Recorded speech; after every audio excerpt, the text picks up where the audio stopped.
The doors to the Viridian tea house are open once more. Hey everybody, it's good to see you again. I hope you've been doing well amidst all the chaos that's been going on lately. Just, uh, my meditation and my tea drinking has increased 1,000% lately, but maybe this video will brighten your day for just a few minutes. So, well, without further ado, let's deal with the books. So, the first book I want to talk about deals with an author who's dead. I love dead authors. But anyway, I digress. So, I have this plan where there is a particular French author that I adore. And he's known for quite a number of books, but there's one particular series, the Rougon Macabre, which is 20 books total. And it follows the Rougon and Macabre families, and just generation after generation. And so far, I'm on book number 4, which is The Conquest of Plassans. And, every single time I read Emile Zola, I just think, scandal, clutch my pearls, oh my gosh.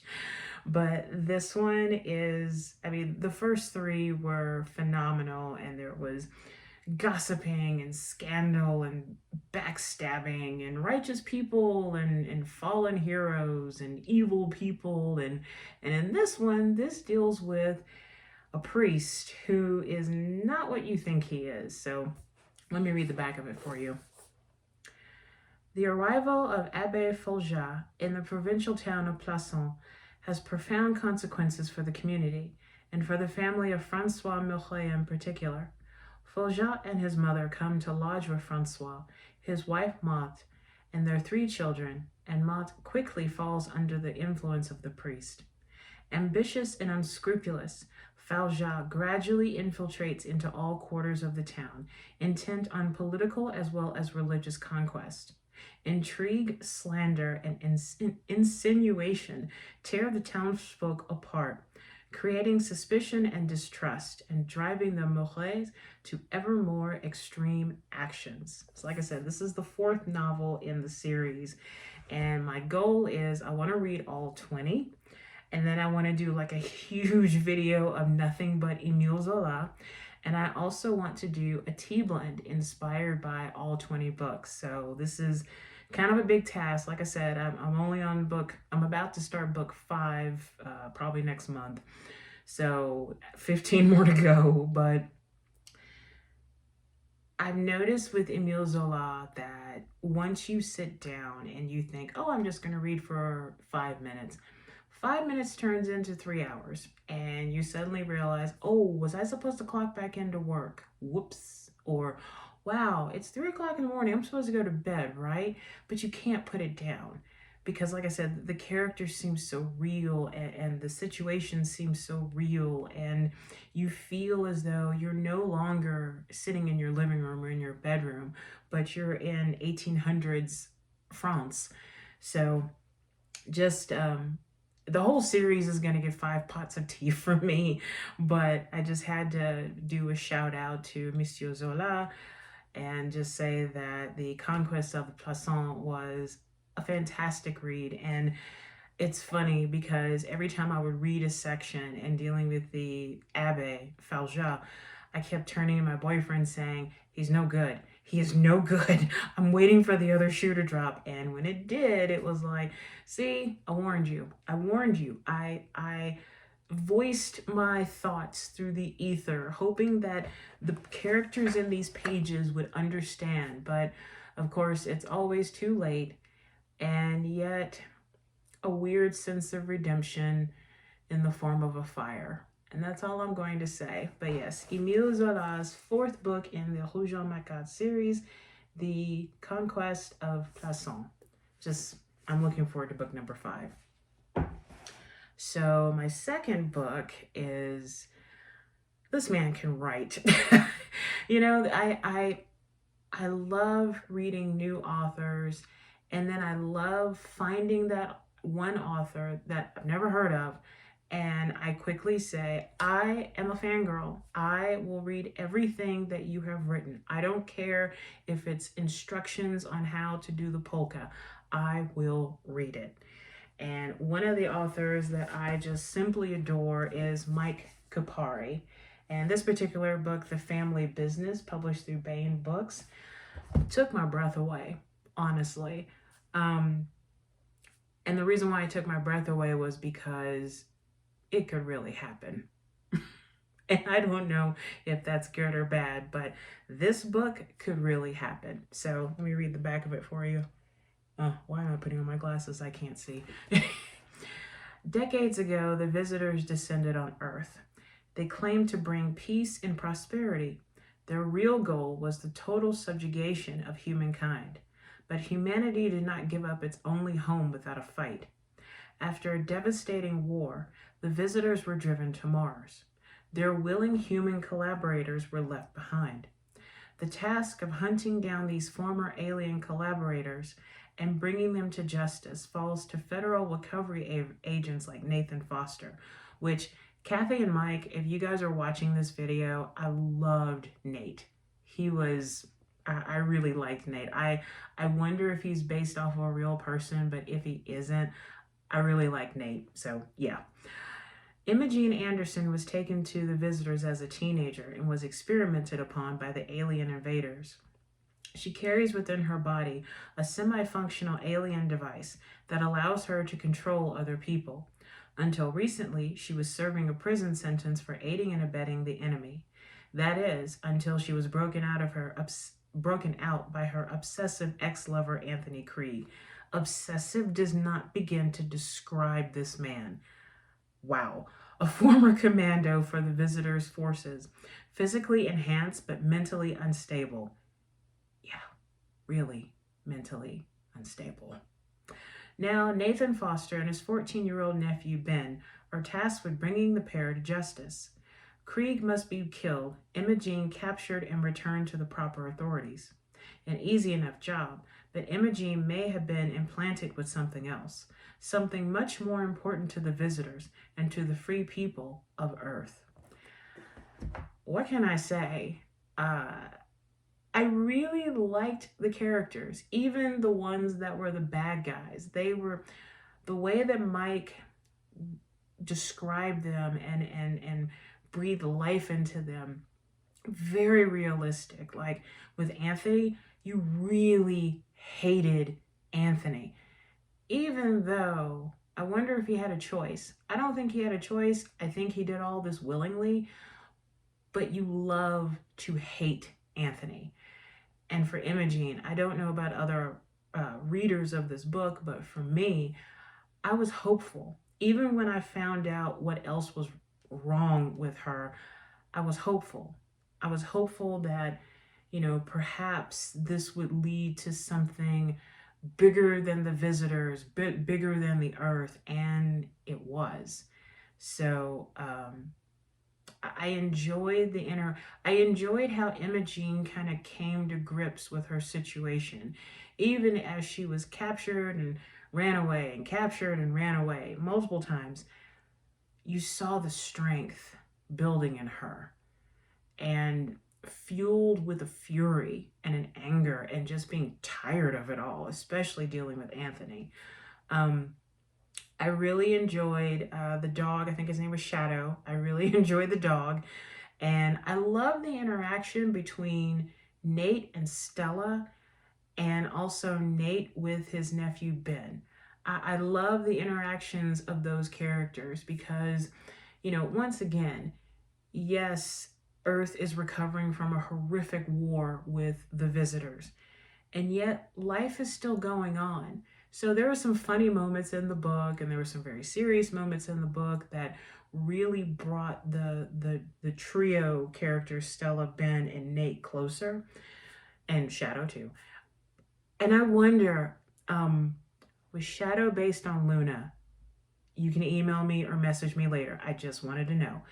But this, I hope there's a sequel, but I kind of wonder what kind of sequel would there be, because this on its own was fantastic. It really was. It just remind, and now that I'm thinking about it, it's kind of like Independence Day with what Independence Day without all the glitz and glamour. Like, this is brutal. What happened was brutal. And I kind of wish that there was a little bit more as to um, the war itself, but that's okay. This is a perfect science fiction book. Perfect. Again, Nathan, I adored, and I was rooting for him the entire time. I liked his approach about everything. It was just like, take it or leave it. But I'm gonna do what I know is right. And then that kid grew up like 14 years old, but really 46. Stella, cool head on her shoulders, and she just added so it was I'm getting tongue tied because one, I'm a little bit sleepy, but two, this was just a great read. This was a damn near perfect read. So from Viridian Tea House, the family business receives 5 pots of tea. Thank you so much, Mike. And thank you so much, Kathy. And thank you so much to Bain as well. This is the second book that I've read by Mike, and as I told Kathy, I said, I want to read everything Mike has written. So again, I want to read everything that you've written, Mike. Everything. I don't care. I want to read it. You are phenomenal. You are right up there with like Barry Reese and Tommy Hancock and Andy Reynolds and Kristen Fouquet and a whole bunch of other authors whose names suddenly escapes me. But yes, if you are into military sci-fi dealing with extraterrestrials who are not ET, Family Business by Bain. Yes, yes, and yes. So that brings me into, after I'm done gushing over that book, that brings me into the tea portion of this video. And I'm actually releasing a new blend. So before I get into it, for those of you who know, I adore New Orleans. My mother was the one who introduced the city to me when I was really young. She would take me down to Mardi Gras, and I loved it. But then as I got older, I loved the history, I loved the culture, I loved the food, I loved the music, I loved all of it. And made friends down there, went to conventions there, went there just for the hell of it, and then eventually moved there. And then circumstances led me out here to Colorado, which surprisingly enough, there are a lot of New Orleans expatriates out here. A lot. Really surprising. Having said that, New Orleans will always be a piece of me, will always be a part of me. And what's funny is that I didn't think that would be it. Like I thought that, oh, New Orleans is a part of my past now, and I love the city, but, I got Colorado and all this kind of stuff. New Orleans is one of those cities where once you've made that connection, you're never going to get rid of it. You're never going to you can't throw it out. You can't burn it. You can't destroy it. It will always be there. Always. And so my way of saying je t'aime to La Nouvelle-Orléans, my new blend is called Sunset in New Orleans. And the ingredients, first I'll just show it. I don't know if you can see, but I just put like a little sample of it in here, and that's really terrible. Okay, well, you can look at it on Etsy. But the ingredients are, oh, why did I do that? The ingredients are white tea, ginger, rose hips, papaya leaf, which is new for me, and jasmine. So I made a pot of this and I let it steep for about 4 minutes. I went against what I normally tell customers about white tea. Because it's so delicate, because it's the least processed, you really don't want that much time to steep it or else you kind of mess it up. But for this, I thought, well, you've got some other ingredients here, so I'm going to try 4 minutes, see what happens. But I wanted something that would reflect how I felt about the city. And I will always love New Orleans. I will always, always, always love New Orleans. And so let's get to trying this. And I got other stuff too, but let's get to trying it. So this, my lovely indigo cup. Ooh. First time trying Sunset in New Orleans, made by my company, Viridian Tea Company.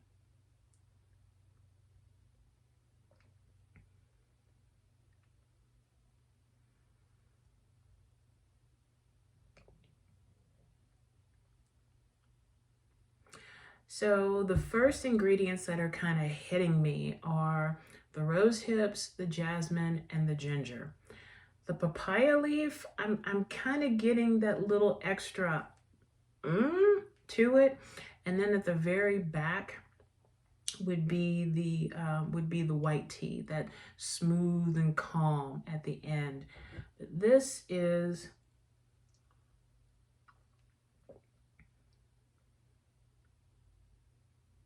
that's beautiful.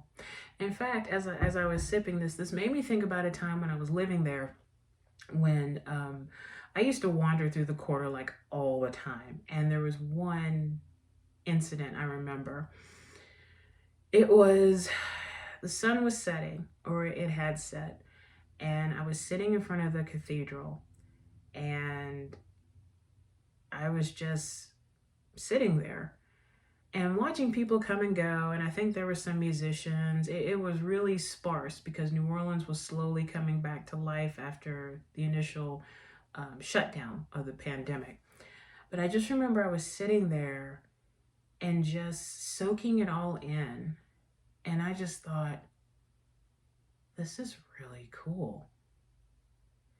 And in a weird way, like I felt something. And I don't know if it was a ghost. I don't know if it was the city herself. I don't know, but I felt a presence. And didn't harm me, didn't hurt me. I didn't feel ill, but it was just there with me. And this cup of tea, as I'm drinking it, reminds me of that afternoon. That's beautiful. This is what sunset in New Orleans would taste like. So once I'm done with this video and I've uploaded up to YouTube, I'm also going to add Sunset in New Orleans to the Viridian Tea Company's Etsy store. And you can buy to your heart's content. But like I said, the ingredients again are white tea, ginger, rose hips, papaya leaf, and jasmine. Use about a tablespoon per 8 ounces of water and let it steep for 2 to maybe 3.5 minutes. Like I said, I let this steep 4 minutes and it doesn't taste bitter at all. So if you want to try 4 minutes, go for it. Now, I'll save that for the meditation. I want to give a shout out to some New Orleans authors or books that were set in New Orleans. And I know I've mentioned some in previous videos, so these are ones that I haven't talked about yet. So aside from Andy Reynolds and also Kurt Amaker, you guys are amazing. Another really good New Orleans author is Kristen Fouquet. This is her newest book. It's called Surrendered Stories. So not only is she an author, but she's also a photographer. And I always think of her as like the Dorothy Parker of now. Just her stories are very quirky, her characters are very quirky, but it's very, very New Orleans. So Kristen Fouquet, Surrendered Stories. Like I said, this is the newest one. I think she's got 5 other books out. I think total 6. I'm not sure. But yes, you cannot go wrong with Kristen Fouquet. Another, well, I already mentioned Andy Reynolds. Andy, you're amazing. And also, this, The Bourbon Street Ripper by Leo King. And if I remember correctly, he moved to Tennessee, but the trilogy It's called Sons of the Father. The trilogy is set in New Orleans. And I read the first two books. Devoured them because you know how I roll. Devoured the first two books. The third book, I think I was in the wrong frame of mind because I stopped reading it. Enough time has passed, and I'm definitely going to go back to finish reading it. So the first one is called The Bourbon Street Ripper. And the second one is called, is that the second? Yeah, A Life Without Fear. And then the third one is called The Face Behind the Mask. This is the one I haven't read yet. But these are all published through Gray Gecko Press. But yes, if you look up Leo King Bourbon Street Ripper, you'll be able to find these books. So those are just a couple of more authors that I haven't mentioned before in previous videos that embody the spirit of New Orleans. And actually, I thought it was interesting that when I visited Santa Fe, like this is the second time I've gone to Santa Fe, it kind of sort of reminds me of New Orleans. Now, before people jump down my throat, what I mean is they both have that spirit, that feeling, that creative feeling to it, a feeling of bohemia. Like I'm currently reading this book called The Spell of New Mexico, and it's different essays by different authors who live in New Mexico or visited there and all that kind of stuff. And the essays reflect how New Mexico affected them and how it affected their creativity. And I'm seeing similarities between Santa Fe and New Orleans. So, and which, by the way, there will be a New Mexico themed tea blend coming next month. And I've just started working on it, so be on the lookout for it. I will feature it in a video here at Viridian Tea House. But yeah, so I'm drawn to cities that ooze creativity. You know, New Orleans is definitely one, but Santa Fe is another one. It oozes creativity, but it's very quiet, but it's very there. It's very present. New Orleans, it makes you want to dance, it makes you want to sing, it makes you want to cry, it makes you want to, run through the streets. But I love the city so much that a tea blend is the least that I can do. So once again, Sunset in New Orleans Tea Blend is the new blend by Viridian Tea Company, my company. And once I've uploaded this video, the tea will be made available on the Etsy store. So be on the lookout for it later this afternoon or tomorrow morning. I think that's it. So let's wrap up with a breathing meditation. So make yourself your favorite cup of tea. Find a comfortable spot and a comfortable position, either seated or laying down. Well, not laying down because how are you going to drink tea? Or standing up. And hold the cup with both hands.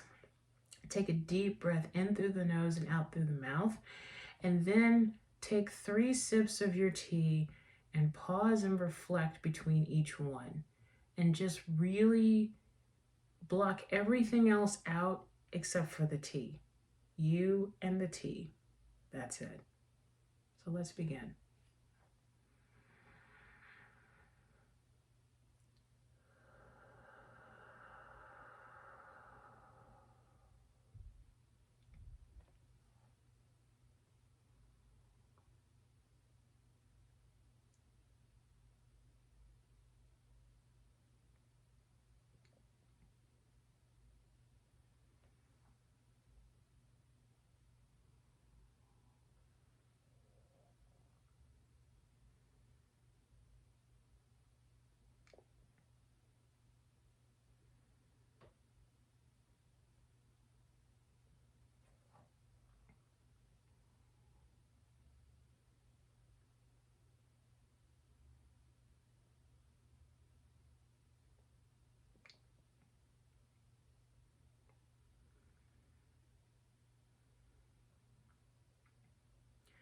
And now to end this tea meditation, take 1 deep breath in through the nose and out through the mouth.